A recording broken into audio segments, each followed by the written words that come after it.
Hello everyone. So in this video, I would like to talk about the whole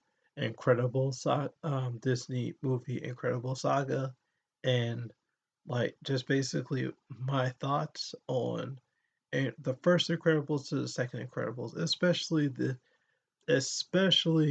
second Incredibles, because I feel like it is very important and imperative for me to talk about the second Incredibles because a lot of people either have watched it during the summertime when it first dropped, or it's just the fact that other people have been recently watching it lately just so they can like quench their curiosity of what's good with the movie.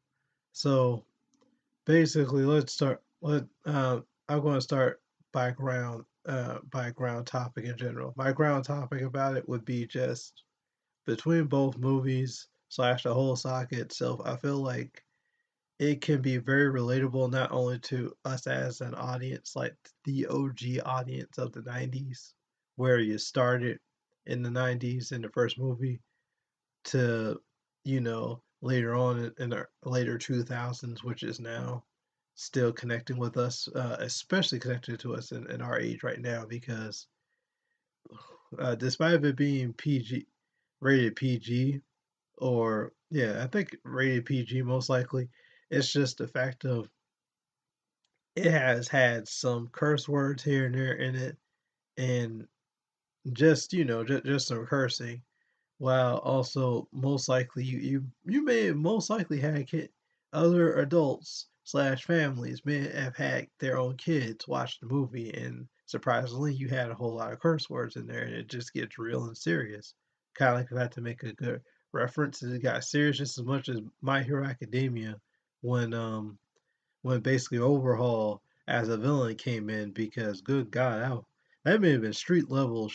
That may have been some street level serious, but at the same time, it was truly serious because of the fact of you dealt with in My Hero. Well, for a side subject, real quick, for My Hero Academia, like plot for Overhaul. It's just you dealt with what's going on with the streets to like a drug that allows you to tamper with and heighten your like quirk slash superpowers, to just different stuff like that. Really, even Overhaul like a adopted it like a kid in general, just so he can have his base of operations come successfully, or his big plans come to fruition, as how he would see it. That, and per se, since All for One was down, he was like, basically, I would like to bring the Yakuza back to power and whatnot. But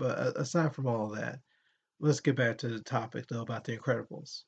More on top about the Incredibles, it's just, yeah, you had a lot of cursing and stuff, and then we ran more cursing than Shrek or any other movie. But yeah, I feel like it basically was very relatable and targeted toward us as an audience from the late '90s, or well, late or early '90s in general. It was targeted towards us, most likely 100%, only because of how you go back to the first one, you ain't gonna hear no cursing. Versus the second one, you're gonna hear some cursing here and there, and they get serious about stuff. Heck, um, Miss Incredible with like basically um basically the fight with her and just a crony who was just basically was a fake screen driver. I think it was called Screen Driver. I think the villain was named Screen Driver or something like that. Um, yeah, a flunky in general. That was really a real serious scene right there, in the sense where she was fighting the villain in a certain, yeah, basically a certain place and whatnot. I mean, it was a apartment full of like different stuff in there, along with just it being just dark and whatnot. But I'm just going to describe it as that. Basically, it was way more darker, and it was a little bit more dark, and kind of like adult theme in a sense, kind of targeted towards us. But still appropriate for kids for the most part. Still, it's just, yeah, I felt like it still was targeting not only the kids but also targeting us as the main fans of the '90s towards The Incredibles. Another topic that I like to talk about when it comes to Incredible sagas slash movies would be just the fact of, well, it's all about genders and sex basically, and how society as a whole sees basically genders as and sex, especially what time frame and period it is, because even my girl kind of pointed out that basically if you lived in like a real basic looking house, you're still gonna have a TV, but it's gonna be like a wooden box looking TV with dials on it, most likely, most half of the time. And then you have like old fashioned looking radios with like antennas. What she kind of got me woke there when she talks about, like those little items like themes, because back in the day, radios with antennas along with TV boxed wooden TVs with like dials or TVs with dials in general. That's old as hell, man. That is old as hell. Like literally it is. Especially compared to what technology we have now. I mean, admittedly, back when I was in high school, it took me time to realize that a flat screen was way better than like a than like a square TV because of the lifespan and how good it looks and whatnot. But um, yeah, like basically technology is, with those small item like themes, it shows what time period they were in. So that's why the topic of like genders and sex to like what does it has to do with the whole movies itself, or the whole franchise of Incredibles movies itself. It goes along like this. Basically, the first movie, you had Syndrome being the shady representation of a company, of basically a company or organization that's willing to help supers out in a sense. I'm just going to be funny, call the H or super, um, NAACP, trying to help heroes out. So um, basically, you had like Syndrome become like the shady version of a company slash organization that's trying to help supers in the sense, in the Incredible family. So he was like, well, he's a big fan. Well, aside from like the bias thing with Syndrome being a fanboy and him wanting Mr. Incredible being his big man in general as a representation of like his corporation or like his organization in a sense on itself. It's just the fact of, oh, like basically the first movie capitalizes more on the favoritism of men superheroes, and this is not always the first time. Admittedly, this is not always the first. I mean, look at the big DC trio for a good example.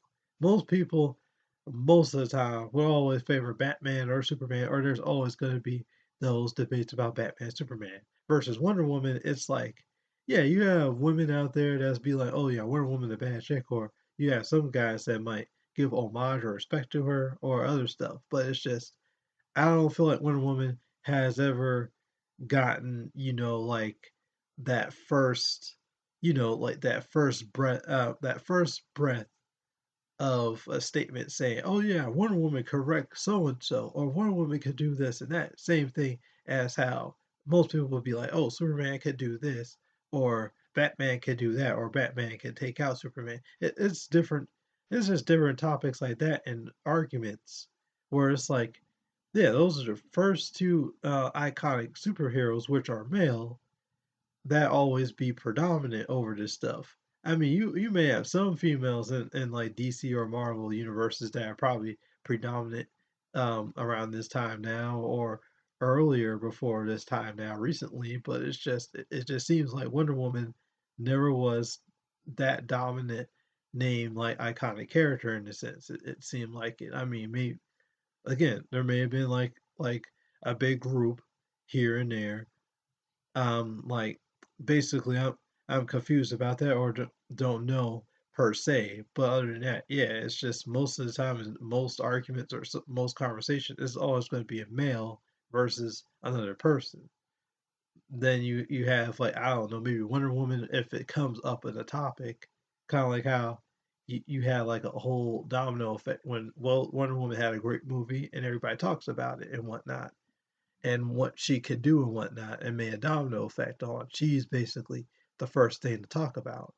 But back to topic. Yeah, basically first Incredibles, you have Bob, Mr. Incredible, being basically being the first being like the first dude who is trying to, as usual in these in the Incredibles movies, trying to get back the superhero community and get them back to working and stuff, or get them back active again in the streets and not hiding or whatever, not hiding or feeling ashamed or feeling nervous on if the law sees me, then there are going to be some repercussions. It's just different things, let alone society judge them for being either superpowered or having a reputation of being a super itself. Um, Another thing, getting deeper into is when it comes to gender and sex, would be just again, I feel like the first movie that put more emphasis on like males being more like predominant and favored when it comes to like superheroing and stuff. Again, you may have had big names for women or some people or groups that gave respect to women or like them, but it just seemed like that there wasn't that many or it wasn't capitalized as much. Sadly, um, second movie in The Incredibles. Now, basically, the second movie is not only just the fact of it targeted us as I don't feel I not only feel like it targets us as a like basically an audience, whether it be children or later 90 people as like us that watched the first film when it ever dropped, but it's just the fact of the second film also like put more emphasis on the fact of look yeah it's like yeah, like most males in the first movie, or giving references to the first movie in general, the way they talked about the second movie and how like this other dude, which is a genuine dude too, with a real genuine company that has genuine, legit like like what's the word? He has a genuine like basically he had genuine like plans and expectations for bringing back the supers and making making super America great again in a sense, bringing supers back and bringing them and I mean bringing the active again. Versus Syndrome, it's like nah, he was way more shady. But yeah, this dude he made an argument where it's like, look, I'm willing to help your cause out, and also willing to help you as a family, the Incredibles, out with their family situation of somewhat homeless to a degree, and you're just jumping from here and there to just trying to find a good job. I'm going to help you out with all that and help you out with all your needs. And basically, he did.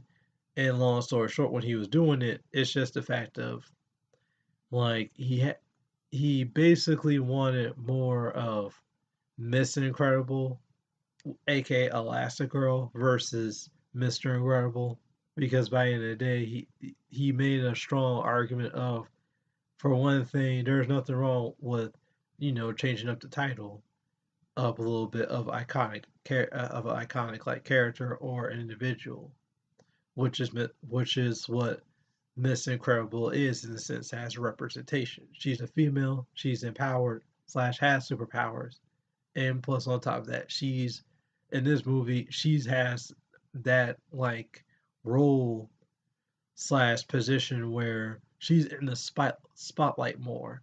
She's more in the spotlight. She's more like put emphasis on and stuff. She's not like a background character, whether it be a stay-at-home mom, looking after the kids with like no problems at all, this and that.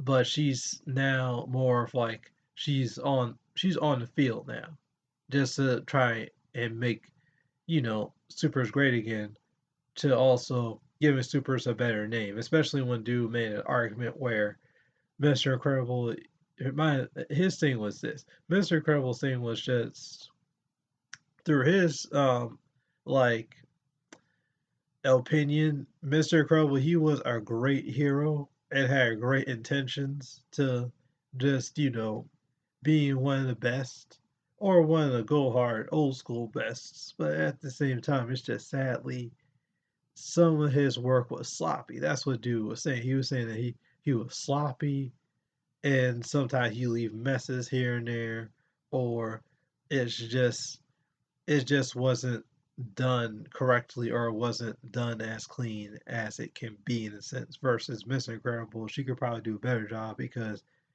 you don't hear much about anything about any repercussions or any type of like sloppy messes or after effects of what her super activities is. It's just she gets in, she saves people or beats down a bad guy or villain, gets out. That's it. If any like reporters say anything or ask anything, she might give some good like statements or just smile for the camera, be friendly and whatnot, give give a good name for the public, this and that. Yeah, she was better. Long story short, the dude was saying that he favored Elastigirl not only as someone to change up, like the title or the whole very first iconic like superhero who could bring back you know, the great name of superheroes from a long time ago, like when, you know, there weren't any laws against being a superhero or having superpowers and stuff before they had laws like that. He was just saying that yeah, give her a role so she can bring back superheroes being great again and whatnot. Now, getting deeper into it when it comes to like deeper into the topic, one last thing I'd like to say is recent times now. I feel like it's relatable. Second movie is relatable in recent times now because it's just okay. Look at the time frame of when the second movie dropped. It was later 2000s. Now I don't know how long they finished the second movie, but it's just if you finished it hypothetically, if you finished it like at early 2000s, like way early 2000s, like during when I was like in high school or when I started college, which mind you, I started college like around 2013 or 2012 to just basically 2014. I was starting college around that time period and time frame. Versus now, it's like recent. It's like between a timeline of 2017 to 2018. Now, you consider that along with the fact that it's basically maybe like early 70s or 60s or 80s or so, since you have like old versions of TVs and radios and stuff. It basically gives a pretty good strong parallel of, again, not only men are good in the workforce, but also women are good in the workforce. And to give more emphasis on what I'm saying through this video and my message and in this topic, it would be just again later 2017 to 18. Another thing that I've kind of seen through either social media or just all society itself, it's either female empowerment, woman empowerment, to basically trying to prove. There would be times where it's like that you're trying to prove that women are just as good in the workforce, just as much as men are, to especially the time frame of 2000 and I guess what, like 16 to 17 or so, with the whole elections before we had the nightmare, that orange nightmare happened. Like all of America, even though like one of the candidates wasn't, like favored the most, it's just the fact of you had a male versus a female through the candidacy. of the timeline of 2016 to 2017. Long story short, people didn't like the male. Most people didn't like the male, or a majority of most people didn't like the male and whatnot. So they were going to try and side with the female, especially, having the greater intentions of, well, maybe she would be a better leader, or she may be a better president. Long story short, no matter how bad it is, she'd be a better president. And again, ergo, it goes back to, like the movie, second movie, Incredibles. Not only males like Bob or Frozen or any other male are good at their job of being super or being a part of the workforce per se, but also females are just as good as well too. I mean, admittedly, I have my own biases sometimes on like certain jobs or certain events, but I very much agree and very much like the message and fascinated on how the whole Incredibles franchise basically not only did the whole movie right, whether it be the first movie to the second one, but they also did it right with the whole timing to the targeting of their audience. I feel like they did that correctly, and they also made it correct to the point where it's like, look, you didn't put emphasis on like your intentions on certain things getting changed up. Maybe you had your own intentions getting changed up because of storylining, but aside from that, you did more than just storylining. You also changed things up, like which iconic character should be in more of the spotlight because most things are relevant in a sense. Like these type of topics are relevant to today's age and whatnot. And if I had to say anything else lastly, it's just, well, shoot. Again, like when it comes to presidency or any other job, it seems like, you know, people or just society bigger people in society in general are trying to accept that women and females can do just as much as a good job, and just as much as males can and whatnot in the workforce or anything else. That's my whole video. Thank you for watching. Please leave a like if you enjoyed it, and also please subscribe if you liked the video as well. Thank you. Bye.